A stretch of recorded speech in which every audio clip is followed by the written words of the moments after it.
Kenapa sih orang-orang sekarang kayaknya nunda-nunda beli mobil baru padahal model baru keluar, terus teknologinya makin canggih, tapi kok penjualan mobil baru malah kelihatan agak lesu? Nah, di video kali ini, kita bakal kupas tuntas alasan-alasan di baliknya yang mungkin tepat banget sama kondisi kamu sekarang. Yuk, kita mulai. Alasan pertama, dan ini yang paling jelas, adalah harga mobil baru yang makin melambung tinggi. Coba deh perhatiin, setiap tahun harga mobil baru itu naiknya bisa di atas inflasi. Jadi, meskipun gaji kita naik, rasanya kenaikan harga mobil jauh lebih kencang larinya. Mobil yang dulu dianggap terjangkau, sekarang harganya udah bikin kita mikir 7 keliling. Ini bikin banyak orang, terutama yang baru mulai kerja atau keluarga muda, merasa mobil baru itu udah di luar jangkauan finansial mereka. Berikutnya, kita ngomongin soal pajak. Ini juga jadi beban yang gak main-main. Di Indonesia, pajak untuk kendaraan bermotor itu berlapis-lapis. Ada PPNBM atau pajak penjualan atas barang mewah. Ada BBNKB atau biaya balik nama kendaraan bermotor, dan ada juga pajak kendaraan bermotor atau PKB tahunan. Semua pajak ini, kalau dijumlahkan, bisa bikin harga on the road sebuah mobil jadi jauh lebih mahal dari harga dasarnya. Jadi, meskipun harga dasar mobilnya mungkin masih masuk akal, begitu ditambah semua komponen pajak, angkanya langsung bengkak dan bikin calon pembeli jadi mundur teratur.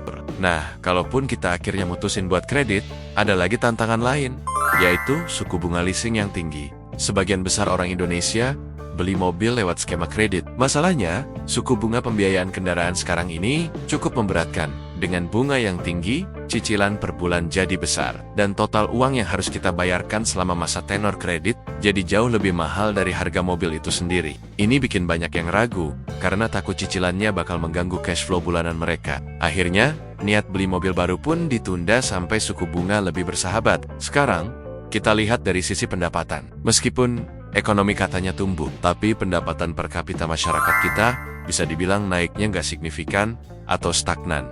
Kenaikan upah minimum regional atau UMR setiap tahunnya seringkali nggak sebanding dengan kenaikan harga barang-barang kebutuhan pokok, apalagi harga mobil baru. Jadi ada kesenjangan yang makin besar antara daya beli masyarakat dengan harga mobil yang ditawarkan. Orang jadi lebih memprioritaskan dana mereka untuk kebutuhan lain yang lebih mendesak, seperti rumah, pendidikan anak, atau investasi. Di tengah harga mobil baru yang selangit, ada alternatif yang makin menarik, yaitu mobil bekas. Pasar mobil bekas sekarang udah jauh lebih matang dan terpercaya dibanding dulu. Banyak platform jual beli mobil bekas yang menawarkan inspeksi mendalam, jaminan bebas tabrakan atau banjir, bahkan ada yang kasih garansi mesin dan transmisi. Dengan harga yang jauh lebih terjangkau, kita bisa dapat mobil dengan kelas atau tahun yang lebih tinggi dibanding kalau kita beli mobil baru dengan budget yang sama. Transparansi dan jaminan ini yang bikin orang makin percaya diri buat beralih ke mobil bekas. Terakhir, ada juga masalah dari sisi produsen sendiri, yaitu isu logistik dan produksi. Kadang-kadang, meskipun kita udah punya uangnya dan udah siap beli, mobil yang kita mau malah indennya lama banget. Masalah seperti kelangkaan chip semikonduktor beberapa waktu lalu, atau kendala dalam proses pengiriman, bisa bikin waktu tunggu mobil baru jadi berbulan-bulan. Tentu ini bikin calon pembeli jadi frustrasi. Daripada nunggu gak jelas, banyak yang akhirnya memilih opsi lain yang tersedia. Entah itu mobil baru merek lain yang ready stock, atau ya itu tadi, balik lagi ke pasar mobil bekas. Jadi, kesimpulannya, ada banyak faktor kompleks yang bikin orang menunda beli mobil baru. Mulai dari harga yang nggak terjangkau, pajak dan bunga yang tinggi, pendapatan yang stagnan, sampai adanya alternatif mobil bekas yang lebih menarik, dan masalah dari sisi produksi. Mungkin ini saatnya bagi pemerintah dan produsen mobil untuk sama-sama mencari solusi agar mobil baru bisa kembali jadi pilihan yang realistis bagi lebih banyak orang.